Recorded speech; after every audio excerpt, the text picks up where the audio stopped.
Hello veterans, family and friends. For those of you who don't know me, my name is George Kalakis. I'm a veteran who has served over 2 decades in the armed forces, and I'm fighting for the rights of the veterans.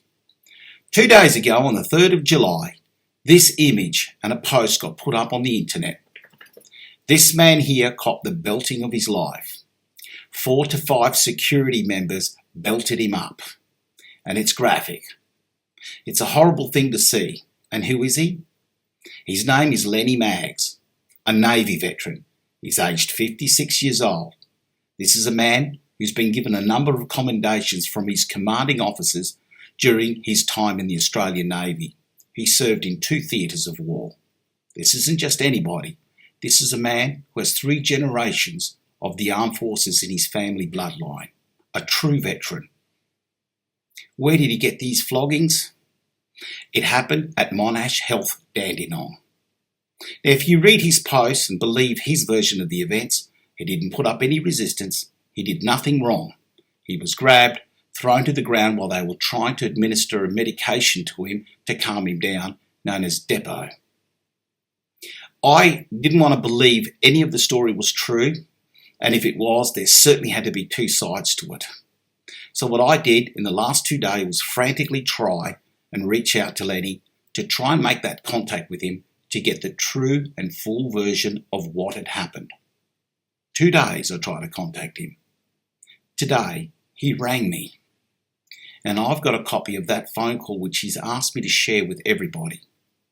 If you're a veteran, anywhere in Australia, young or old, this video should make you angry, because it's made me very angry. That's one of our veterans. He's one of our guys. And there is absolutely no justification for any government or any health department to treat him like that. At this point, it is terrible what's happened to him. He's been held there against his will, and he's been there for 105 days.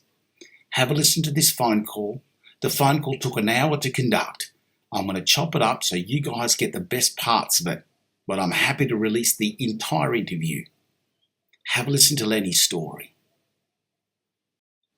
Lenny, hang on a moment. I want to start from the beginning, right? I want to start from the beginning, okay? Tell me how you ended up in that facility. What's the facility called? It's called Monash Health. Right. And it's in Victoria. In Dandenong, Victoria. Dandenong, Victoria, right. Okay, so how did you end up there, Lenny? What happened was I was in a motel room on the 19th of March. Right. And I had a knock on the door. Yep. There was 2 civilian ladies in civilian clothes, a young man in his 30s, civilian clothes, right. And two sergeants of the Victorian Police fully dressed up. Right. And said, "We're your CAT team, crisis assessment team." Right. And I said, "Sorry, you're not my CAT team. I had my CAT team on speed dial if I need it." I said, "I didn't call any CAT team." Right. And they said, "Oh, well, we're worried because we've got a phone call from one of your family members, right. that you're posting stuff on Facebook that sounds delusional. We want you to just come with us to see a doctor, psychiatrist at the Dandenong Hospital. You'll be no more than 1 hour and we'll return you." Right. And I said, "Well, okay." I was in my boxer shorts, no right. jocks or anything, and a T-shirt, ready to hop into bed. Right. And anyway, I said, "I'll be back in an hour, will I?" And they said, yeah. So I went there, and I said, "I don't think there'll be a psychiatrist on the ward at Dandenong Hospital at 6 o'clock in the evening." Yeah. And she said, "Oh, no, there'll be one there. We've got one teed up." And I said, "Okay." I got there. There was no psychiatrist, and they said, "You'll have to stay here for 24 hours or till tomorrow." And I said, "Well, I don't want to." And she said, "Too late. I've already signed an MH101 order under the condition that you're delusional because you say that you've got correspondence, letters from the Queen and pictures of you and Prime Ministers and Chief of Defence and this. You're delusional." Lenny, is any of that true? Yeah, I've got the copies of them here, mate. A copy from the Queen 2 years ago saying how proud she was of me, of learning about my career, serving on Her Majesty's ships. Yep. And thanked me with a beautiful letter from Buckingham Palace. With any of your posts that you put up, these posts that they're referring to, were any of the posts confrontational? Were you threatening anyone? No, not at all. No threats. Okay, and you know what? Quite frankly, Lenny, who gives a shit if I turned around and put in there that Donald Trump wrote me a fucking letter? Does that mean I've got to get locked up without any goddamn civil rights? Anyway, mate, so they've now locked you up. Facebook didn't even ban me or didn't say nothing. Well, why would they ban you, for heaven's sake? Who gives a shit? They said because no one gets letters from the Queen and you don't hang around Prime Minister. I said, well, I do, and I've got the photos and letters and everything. I'll show you. I've since shown them. I've got them right in front of me here. I'm actually touching the letter from the Queen. Right in front of me because I noticed on your Facebook you uploaded a whole bunch of photographs of documents, letters and stuff like that. Is that letter one of them? I've got 2 notebooks commendations. I've got the Australian Active Service Medal Class Middle East, Australian Active Service Medal Class Kuwait, the Australian Service Medal, the Australian Defence Medal, Kuwait Liberation Medal, Liberation from Kuwait Medal, and 2 Flag Officers' Commendation. Right, so there's no doubt about it, right? You've certainly got a history with the Defence Force. I saw it myself. Yeah. Copies are available. I can see them. All right, so after 6 days, they've even cited the evidence that you were bloody talking about. Now what happens? They didn't care. They put me on a 28-day order. As soon as the 24-hour order, the 101, was up, they put me on a MH110 order, which is a 28-day order. Right. Which I ended up staying there for 2 months. Yeah, 2 months. 2 months there. And then they transferred me from there straight to this ward. Right. And so far it's day 105. And there's no charges, there's nothing. I said, what have I done wrong? Yeah. They said, oh, you've done nothing wrong. Right. I said, well, why am I locked up? Right. They said, you're not locked up. I said, I am. I can't get out the front door. I can't get. No, don't look at it as locked up. We're looking after you so you get better. Right. I said, better from what? I said, I've done nothing wrong. I mean, it's perfect demeanour. I had no psychosis. I never have been or got any psychosis to my name. I do suffer from a bit of post-traumatic stress disorder, going through a few wars and losing a few mates. Right. Yeah. Through that. Yep. No doubt about it, mate. No doubt about it. But I've never whinged or complained. But I am 80% disabled with my back, and I've got a false knee and half of my leg. But they were injuries I got during the war. Yeah. And Navy put their hand up and said, yeah, you're written off 80% disabled. Right.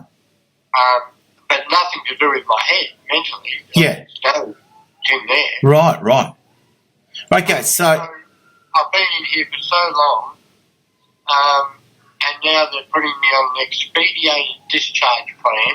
Right. And I said, well, how expedited? They said, oh, look, you'll be definitely out of here within the next 3 weeks. Right. When did the assault happen? 3 days ago, 10 o'clock in the morning. So that brings us to the 2nd of July. That's the 2nd of July. Okay. Can you remember the day? Can you remember what happened? Oh, everything. Right, let's start in the morning. Lenny. What happened? I was in my bedroom. Right. It was 20 to 10. Right. And I got a knock on the door. It was my social worker. Right. He said, oh, Moose, you had 2 visitors yesterday. I said, yeah, one my brother and one a friend of mine. I said, he's from the Eleanor Foundation. He said, you're not allowed to have 2 visitors. I said, but hang on, my visitors list in the office has got 5 people on it. Right. I said, the nurses checked him out and the head nurse in charge, she let him in, and I spent 2 hours with him inside the ward. He said, but you're not supposed to have any more than 2, and I spat at then. I said, why? I said, everyone else in here is allowed to have as many bloody people as they like. I said, why am I only allowed to have one person, my brother Gary, and no one else? Mm. And he said, I don't know, it's just what... That's the policy. Yeah, the Victorian Fixated Threat Assessment Centre has got on me, no one else. And I said, this is bullshit. And I said, the other thing is, me being in here for 105 days with no charges, no self-harm, no threat to others, doing nothing wrong, nothing. I said, it's totally illegal. And I went, it was only 20 foot from my bedroom. I went to my bedroom and I slammed my bedroom door shut. Yeah. And then I wanted to go down to get a cup of coffee. So I go down to get a cup of coffee, and there's 6 or 7 security guards there and nurses holding a syringe saying, we want to inject you to calm you down. Right. I said, I'm calm. I said, it's sweet. And they said, no, we're going to inject you. I said, I don't need an injection. I said, it's all over. Hang on a moment. Lenny, let me ask you a question. Have this injection they're about to put into you, have you been shot with that injection before? Yes, I have. You have. And so you know what this injection is? Yeah, it's called a depot, DEPOT, right. Depot injection. Right. And what does that depot injection do? Is it quite fast acting? Tell me what it does. It's pretty slow acting, but it's supposed to calm you down. But I've asked for it before. Yeah. When I've had anxiety. Right. Hello. No, I'm sorry, I'm on the phone. Okay, thank you. Sorry, mate. That's okay, mate. No, that's all right. Are you sure you don't... Lenny, do you want to go to your meeting? I can call you the moment you're back, mate. No. This is a meeting it's just a ward meeting to see if we can fix anything in the ward. Right. The coffee or... Yeah, righto. The coffee. Yeah, you might want to fix the security. That's what you might want to fix. Okay, Lenny. So you've gone in to get coffee. The staff and security are there waiting to give you some depot. Yeah, and I said, if I take the injection, am I still allowed to go out on my smoke break? And she said, no. And I said, well, I don't need the injection. I said, as you can see, I'm perfectly calm. I said, there's no problem. And she said, no, well, we think you should because you slammed your door shut. I said, that was, 20 minutes ago. Right. And she said, no. And I said, well, I don't really want to have the injection. And then one security guard just hooked me, grabbed me by the neck and threw me down to the ground. The other 4 jumped on one on each arm, one on each foot. Yep. And one sat on my back. My face was flat to the concrete. Right. I did not move whatsoever. One of them lifted his boot up right up high, steel cap boot, and just smashed me right in the face into the concrete 3 times. It was witnessed by 14 patients and nursing staff. And then they injected me. Then I walked from there into a seclusion room, a padded cell. Right. And when I got in there, they threw me down on the concrete, then continued to bash me for another 5 minutes, kicking me and bashing me. While you're inside this room, while you're in the padded room. They could have just chucked me in there and shut the door. That's exactly right. But they didn't. So they left me in there for half an hour. Yeah. And come back in with nursing staff, security guards, and everything. I mean, 6 guards. And the doctor come in, checked up my face, wiped all the blood off my face, and because I had a black eye, and the boot mark was still on my face, it was still there now. Yeah.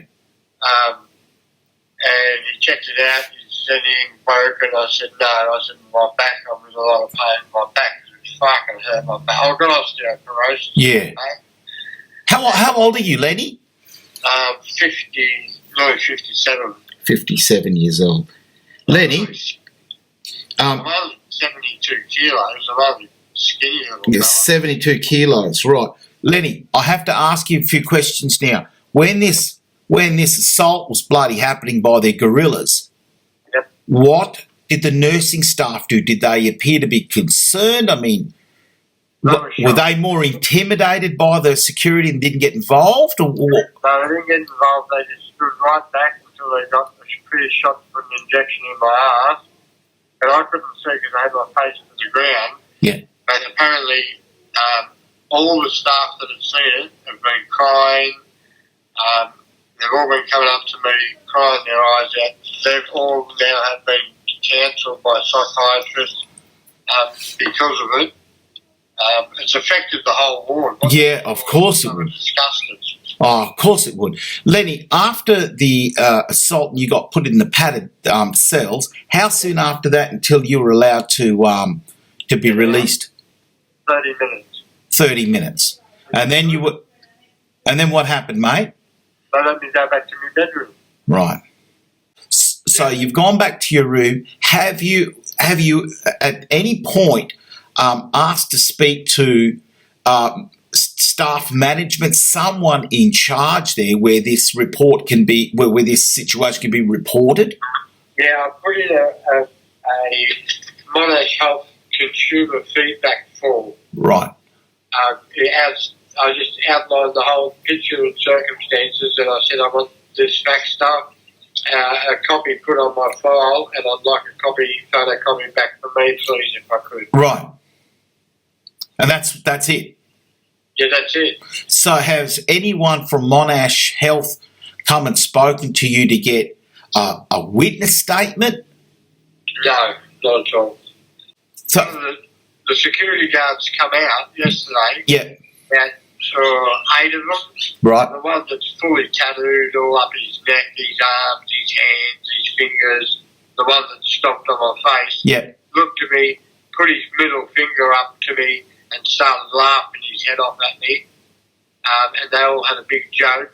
And I felt intimidated because I was by myself hiding behind a tree. Yeah, and also the fact that you're bloody nearly 60 years old. How old is this dickhead? He's only young. He's only bloody 30. Yeah, fucking dickhead. A fucking dickhead. You see this sort of shit happen in King Street, Melbourne, with a bouncer. You don't see this happen.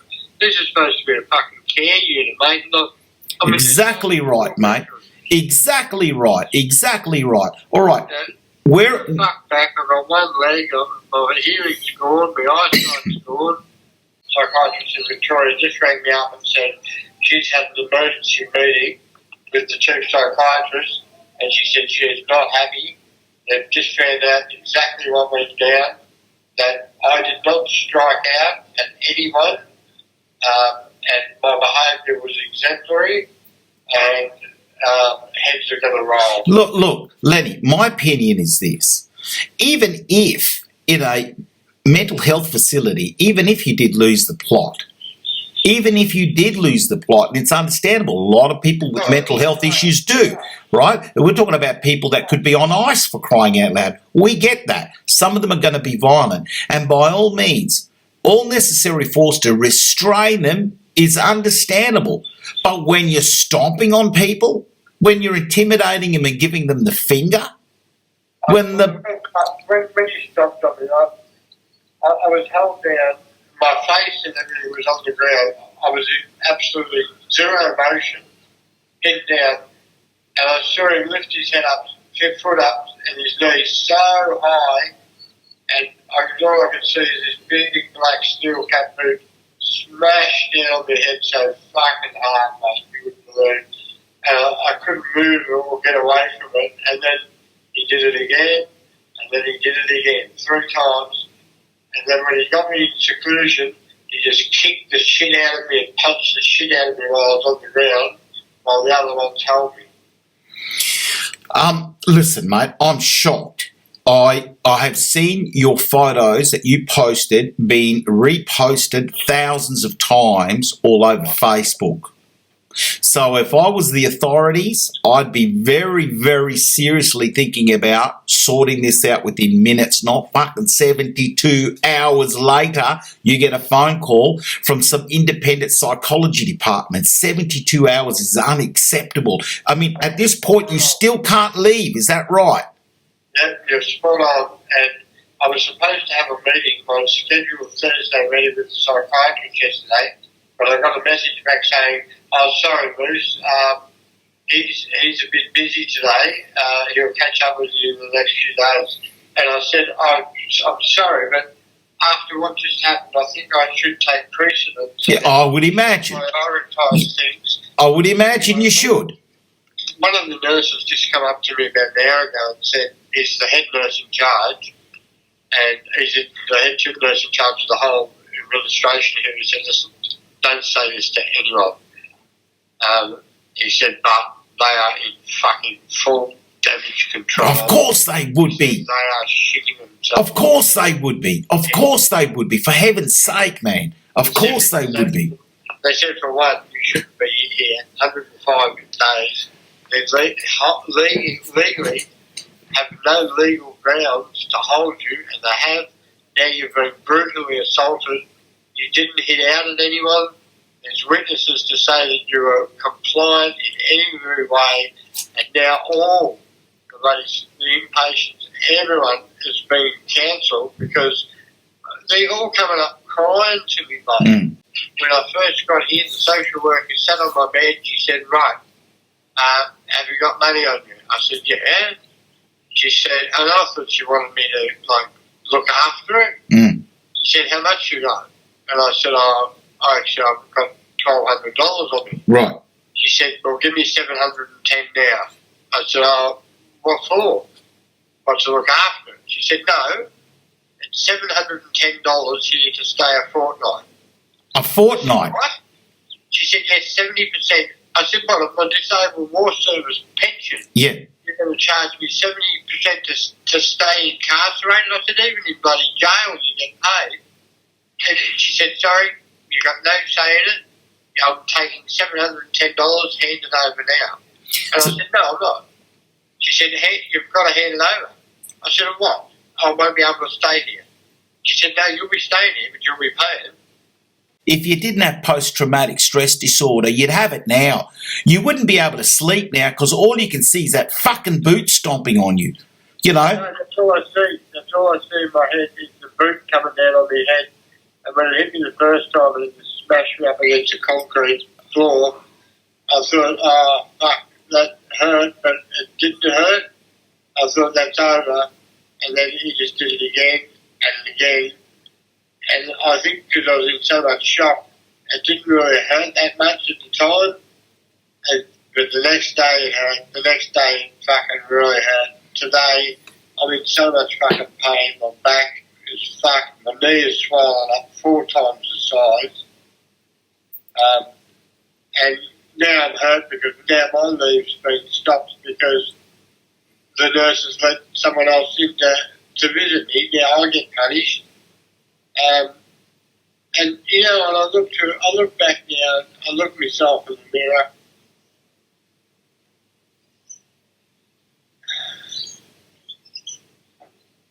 That's all right. Go on, mate. Go on, mate.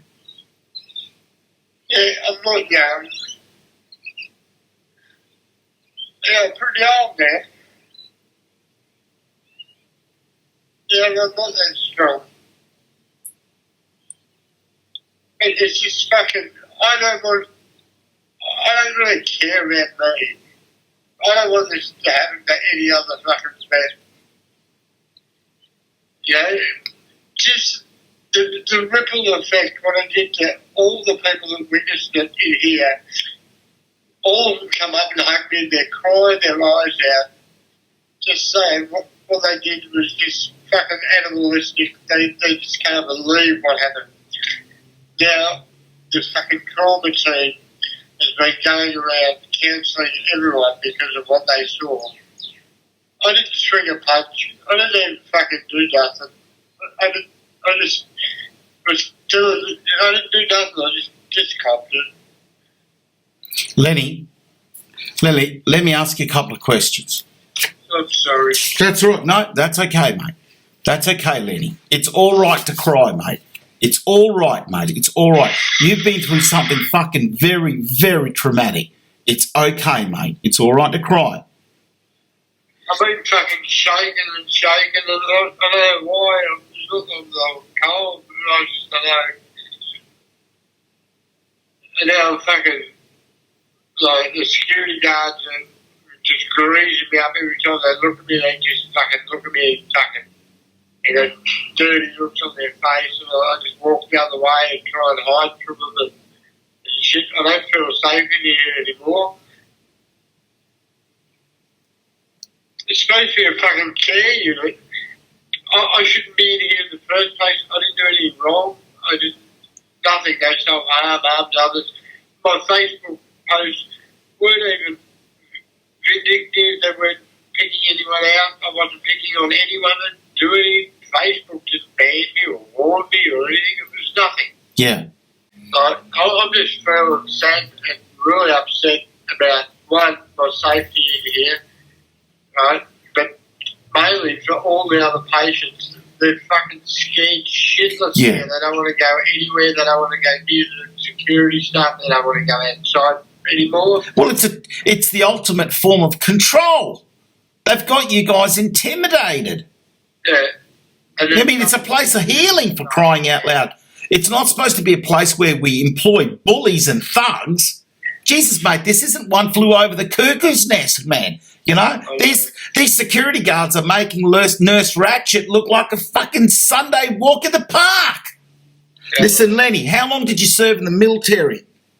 I only did 13 years. No, don't say only did 13 years. That's 13 fucking great years. Good on you, mate. Good on you. No, good on you. 13 years. Now, 2 wars. What campaigns were you in? 1982, war against Iran, 6 months, January through to July. Yep. 1991, Persian Gulf. I was a senior communications officer. Now, how are your dealings with, has any of the, what we call the ex-service organisations, the ESOs, has the RSL come to help you? No, mate, I'm disappointed with that because from day one, 105 days ago, I pleaded with them and I asked them, can I please see an RSL? So RSL wasn't there for you? I've asked for 105 days. I've been asking for someone from a church. I said, I don't care what church, any flavour church, I just need to speak to someone or someone from the RSL, please. I'm a 4th generation Australian and I'm a 3rd generation war veteran. Oh, is that right? Third. My dad's dad, my dad's dad's dad, my uncles, my cousins, my mum's side, my mum's dad, my mum's dad's dad. Right. My mum's dad, my grandfather was in the 8th Light Horse, stormed Beersheba. For a country that's only 200 years old, it's a pretty big call to say that I'm a 3rd generation war vet. Yeah. The veterans have been saying it for a long time. What chance have we got? How can people like Lenny, a decorated service veteran, slip through our fingers like this and end up getting bashed? That's what it is, getting bashed in a healthcare facility that's supposed to be looking after him. What chance have the veterans got? What chance do we have when our Minister in charge of Veteran Affairs, Darren Chester, only yesterday puts his head in the sand and acts as if everything's okay? The man wants more money for his department to continue their broken way of running the veterans of Australia. What chance have the veterans got when the ESOs, the ex-service organisations like the RSL, as Lenny said, for 105 days he's been calling out for help and they haven't lifted a finger? Their job is to look after the veteran. What chance have the veterans got? We're calling for a Royal Commission. It should come. Please support it.